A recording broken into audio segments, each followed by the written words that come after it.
masih membahas sesuatu yang panas deh. Karena memang ini tuh relate banget dengan kehidupan kita sehari-hari ya, karena banyak banget pasti tetangga, saudara, atau mungkin kamu termasuk dalam tenaga honorer yang akan kita bahas. Nah, kita tahu nih Pak, setiap tahun sekarang pemerintah tuh rajin membuka lowongan pekerjaan, membuka CPNS, perekrutan CPNS. Bahkan yang kemarin BUMN pun juga lagi membuka juga nih Pak.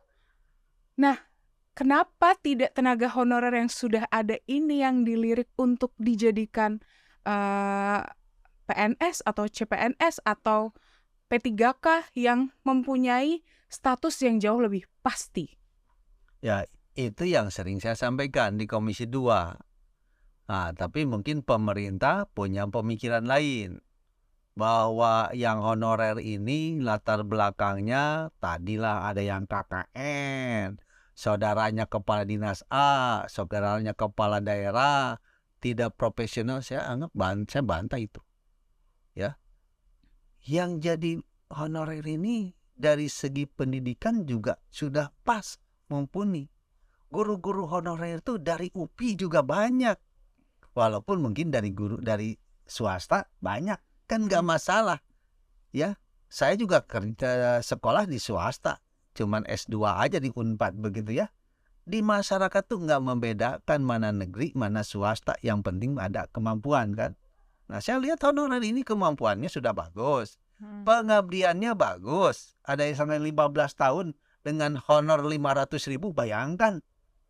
Kurang apa lagi? Kurang apa lagi Meyakinkannya ya, pengabdiannya. Pak. Dia ngajar di SMP atau di SMA, honornya antara 500 sampai 750.000 sebulan. Gila ini. Ya, mau gimana kualitas SDM kita? Bukan merendahkan si honorer, tapi kasihan dia. Ya. Sehingga akhirnya mungkin ada guru honorer setelah ngajar jadi tukang ojek. Kasihan. Nah, ini pemerintah menganggapan begitu. Jadi kalau hasil lulusan yang baru dites dengan murni, itu nggak ada KKN. Saya bilang tesnya aja nggak usah KKN kan. Yang honorer juga bagus. Jadi nanti kan mampu, yang nggak mampu honorernya adu aja dengan honorer lagi.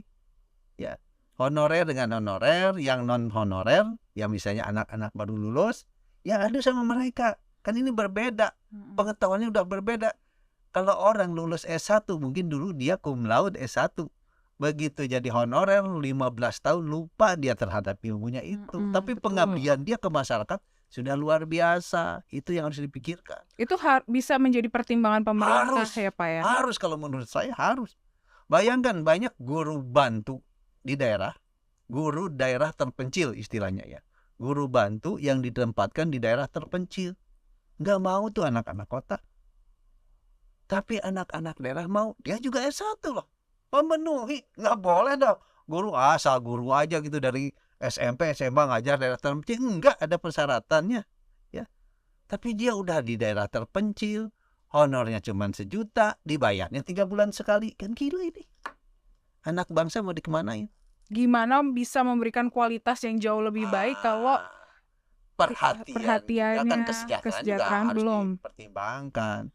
Yang terakhir nih, kita di pusat ini sering saya koreksi nih, sering saya komentari ya.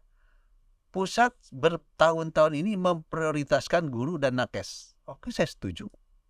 Karena guru dan nakes kurang. Tapi di organisasi tadi yang dikembangin terus oleh pusat, kurang juga PNS-nya. Prakteknya apa? Nggak ada perlindungan. Tiba-tiba kepala daerah udah guru, bidan, perawat, dokter dijadikan struktural. Ada dokter jadi kepala bagian keuangan. Bingung kan? Ada bidan jadi lurah. Ada guru langsung jadi apa gitu. Bisa, ya belajar bisa. Bangsa Indonesia itu hebat. Iya. Ya, pendidikannya dari UPI, tiba-tiba jadi kepala dinas olahraga misalnya, dia bisa juga. Ini berarti semua dididik untuk jadi palu gada.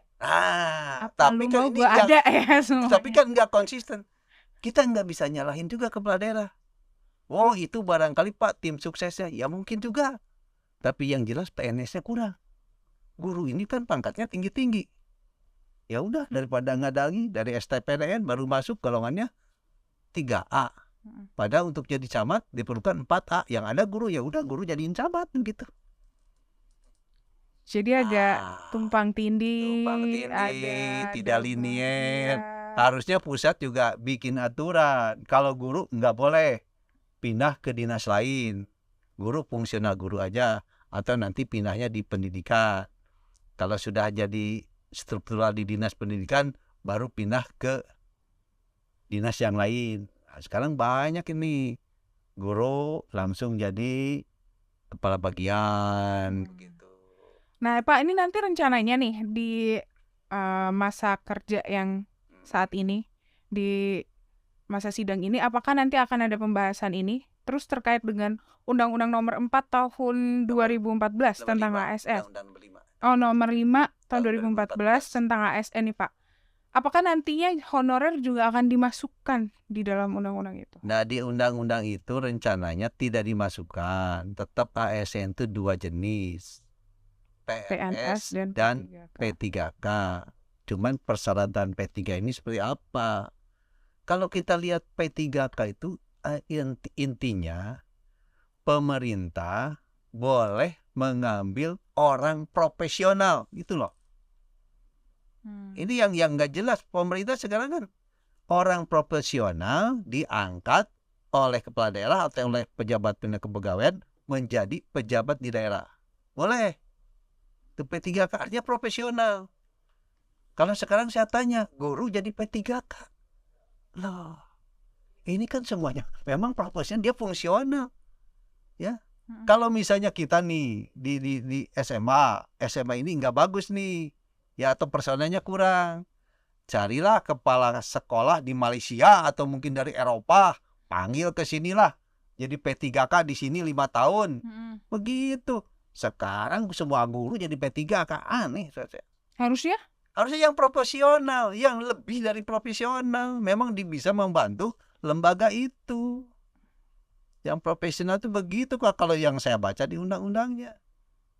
berarti alangkah lebih baiknya si guru-guru ini diangkatnya menjadi PNS gitu, Pak. PNS aja jadi lebih aman. Oh, gitu. Ya memang buat apa?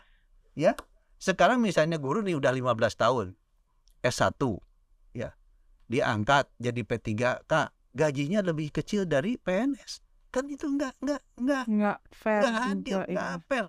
Dia ngajarnya sama dengan PNS, tapi perlakuannya berbeda. Apa bedanya? Kita tunggu suara dari Bapak nanti. Oh, kalau saya ngomongnya begini terus di Komisi 2 sama dengan di sini. Berarti kita doakan semoga Pak Muras bisa menyuarakan suara hati teman-teman yang lagi mendengarkan dan menyaksikan sudut dengar parlemen ini ya, Pak. Apalagi Pol PP itu nggak ada alasan. Di undang-undang hanya ngomong yang namanya Pol PP harus PNS. Nggak bisa P3, apalagi outsourcing, apalagi honorer. Faktualnya sekarang di Indonesia mungkin lebih dari 60% honorer untuk PNS. Padahal dia tiap hari melaksanakan penegakan hukum Perda dan keputusan kepala daerah. Saya sampai bilang, gimana kalau polisi honorer? Nah, gimana ya? Ayo, polisi boleh honorer. PP kok boleh honorer, polisi nggak boleh honorer. Nah, tuh nanti akan ada pertanyaan-pertanyaan yang kita ingin lihat dari Pak Muras di Komisi 2. Apalagi membahas soal honorer ini. Semoga suara-suara dari masyarakat soal honorer ini bisa disuarakan di Komisi 2 dengan tepat ya, Pak. Dan Pasti semoga saya suarakan terus. Pemerintah juga bisa memberikan kepastian dan komitmen yang kuat. Jangan pelimpan intinya ya. Jangan di PHP nih, ya kan Pak ya. Terima kasih Pak Muras sudah meluangkan waktunya. Selamat melanjutkan aktivitas kembali. Maaf kalau ada hal yang kurang berkenan nih pada masyarakat. Bapak. Tapi insya Allah saya sebagai wakil rakyat saya berpikir nasional. Honorer ini kan bukan kasus lokal, tapi kasus nasional. Yang saya sampaikan tadi juga hampir rata di nasional karena saya berkunjung ke semua daerah, beberapa daerah gitu. Terima kasih. Kasus yang tingkatnya nasional dan belum terselesaikan hingga saat ini. Jadi PR di Komisi 2 untuk bisa segera dipastikan nasibnya seperti apa. Terima kasih sudah mendengarkan dan menyaksikan. Terima kasih dan sampai jumpa.